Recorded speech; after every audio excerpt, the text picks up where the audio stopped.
Okay, welcome to our first lesson in the new unit on organization of data for analysis. This will be the unit that will take us into statistics. But before we can actually collect data, we actually have to determine how to collect that data and organize it so that we can do it. So there's a bunch of things that we're going to be able to do in this unit, but our conversation is going um, to center around the idea of variability, the idea of bias, and we're going to look at variability and a couple definitions of validity and reliability as well. And so here we're going to concentrate on variability in the conclusions and the different types of data that we can see, and that will help us to decide what the conclusions are. And so I'll also demonstrate some things in UG Cloud. So by the end of the unit, you want to be able to design a survey for your culminating project. And so you want to understand the variability in the data and how that's affected by reliability and validity. We want to apply our knowledge. We're going to actually write a test in this unit and just draw conclusions from real world data and situations, apply principles of data collection, critique steps in the process of data collection. Throughout the unit, we're going to be talking about this idea of variability inherent in data. This is the idea of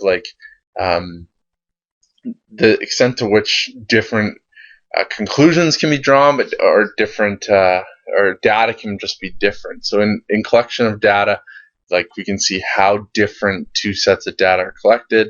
But then if we're just looking at conclusions, we can see if you're looking at the data versus I'm looking at it, or by the way it's presented, those conclusions could be different. And we really need valid and reliable data to control variability, control the extent to which things are different. So here are the definitions. Variability is the extent to which conclusions or data are different. Reliability is this idea of the law of large numbers, where results of a study should be able to be duplicated. More trials will produce more accurate data. Validity is the extent to which data represents opinion of the people being studied, or the results of the entire group from which you're sampling. And so it could be people, it could just be a bunch of things that you're actually looking at. So first learning target, we're looking at variability and analysis. So our first goal is to understand that people can draw different conclusions from the exact same data. And how is that possible? It's just the way it's represented. So you look at something like this here, reading this graph, you can say, wow, there's a lot more males than females at Eastern High School. But if you look closer, you don't really see that same thing. There's a kind of a neat link here that you can click on in the lesson notes on 5 ways to lie with charts. Let me give you examples. Healthcare data. So we want to look at something in Google spreadsheet, but we also want to look at it in Fathom. And so we're just looking at healthcare data, life expectancy in healthcare. And so we've got this spreadsheet in Google Docs, and it looks like this. And so I actually want to show you how to just make the graph in Google Docs. If we highlight, I find that students have trouble highlighting just because with the spreadsheet we just got to make sure we click in the middle and slide over. I actually like holding down Shift and just using the arrow keys. So you can see my mouse isn't even moving, it's my arrow that's moving. And what I can do is I can click Insert Chart, just like we've done before. We're going to go to a scatter plot. And so we see something like this. When we insert it, this is the data we actually get. And so we've got the spending on the x-axis. How does spending affect your life expectancy?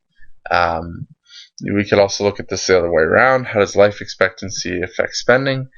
And notice how it is pretty spread out. We've got a special point here, which unfortunately in Google Docs, it's really hard to see. We can change this graph to, let me just delete this graph for a second. We can highlight this and go to Insert Chart. and just use row 1 as headers, and we can go to a scatter plot that way. And when we insert it, at least it's a little bit better because like the points are spread out, but at least it gives us an idea of who's what. So the United States are here, but it's really not that good of a graph. We can go to edit the chart again. It just gives us the same screen. So there might be a way to make the bullets smaller, just so that you can see better. But certainly you can like mouse over and see more information right in the edit function. If you go to the customize and go to the axis and change it to the left vertical, we can actually set a minimum of the axis to 0. We saw that actually in the male-female graph, and you can actually what happens then is everything changes, and so I'm going to change this graph back because it's really not that good without the titles. If you ever make a mistake, you just hit undo. As I said, the arrows are a little bit better to use. So if I highlight these points, we go to insert chart, and then we go to scatter plot again. What I can do is under customize, I can click the left vertical axis. This is this guy, and I can change it to a minimum of 0 instead of 74 or 70, and then I can look at my graph and see what it looks like. You can see, like, depending on what I really want to highlight, like I can say that, oh, see how much life expectancy, or sorry, your spending doesn't really impact your life expectancy. Spending changes a lot, but life expectancy is pretty much the same as we go. And now there's something else we can do in Google Docs. I just want to show you. We can actually pick a scatter plot with a line through it.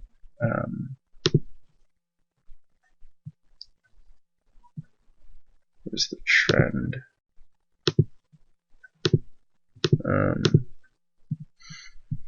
I know we could do it in Excel. Okay, let's not worry about that for now.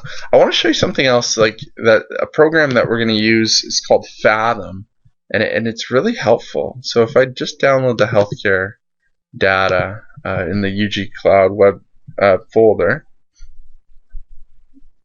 and I open up this, and we actually had data all set up for us. And so what it shows up here is a table. The Fathom, there's all these little data sets, and they're called collections. And you can actually do stuff with those collections. And you can actually import a collection in. If you create a collection, you can actually copy and paste cases from Excel that you've highlighted, which is a really helpful thing to do.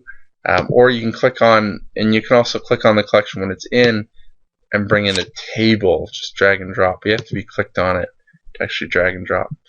And then when you have the table in, we can actually pull in a graph, and it doesn't graph it right away because it doesn't know what you want to do. So we can see what impact does spending have on life expectancy. So same idea as in Google, and I can make it bigger.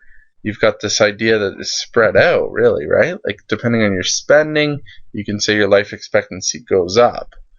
It also quite easily, if you right-click the white space, you can insert what we call a line of best fit, a least squares line. You can see as spending increases, your life expectancy goes up. And we'll talk about what these numbers down here mean in the stats unit. The problem with this conclusion is, like you can see how scattered these are. And so you could see, well, I mean, or not necessarily the problem with it, but you can make a conclusion that as spending goes up, life expectancy goes up, just by looking at this graph. I like Fathom because what you can do also is you can highlight one of these points and actually click on them, and it'll come up like that's Austria. It'll highlight Austria. It'll show you what Austria is. Also down here in the left corner, you can actually see what this guy is, United States, and it's got all the points there. You can click on United States, and you can see that United States comes up down here. You can click on some of the other outliers. You can click on this guy and find out that's Japan. So lower amount of spending, incredibly, it's got the highest life expectancy in Japan. It's a whole bunch of conclusions you can make from this graph. Now, if you right-click the graph and go to Inspect Graph, you can actually change the properties to have a... And if I'm going too fast, you can just rewind it or pause it or try this on your own. But you can right-click the graph and click Properties, Inspect Graph, and then just click the Properties tab. And you can change the Y upper and Y lower right there. You just got to find it. Y lower, you can change to 0. It's the same idea. Like we look at the graph and we can say, you know what, there's not really any impact on life expectancy with spending. Like it's pretty flat. And indeed, like this number here actually tells us the slope, but it does actually look pretty flat. But when the scale is so small, or the vertical axis changes, you can see like a lot bigger spread. And depending on how you might want that, but depending on how you want to present the data, you can change the vertical axis to see it, as long as you don't lie and have the vertical axis not make sense. And so, which people do as well. They can come up with a different conclusion from the graph because the vertical axis doesn't make sense. Okay, so that you can play around. That vertical axis is a way to change the variability or change the conclusions in the data. It's a way that we can get variability in the conclusions. Okay.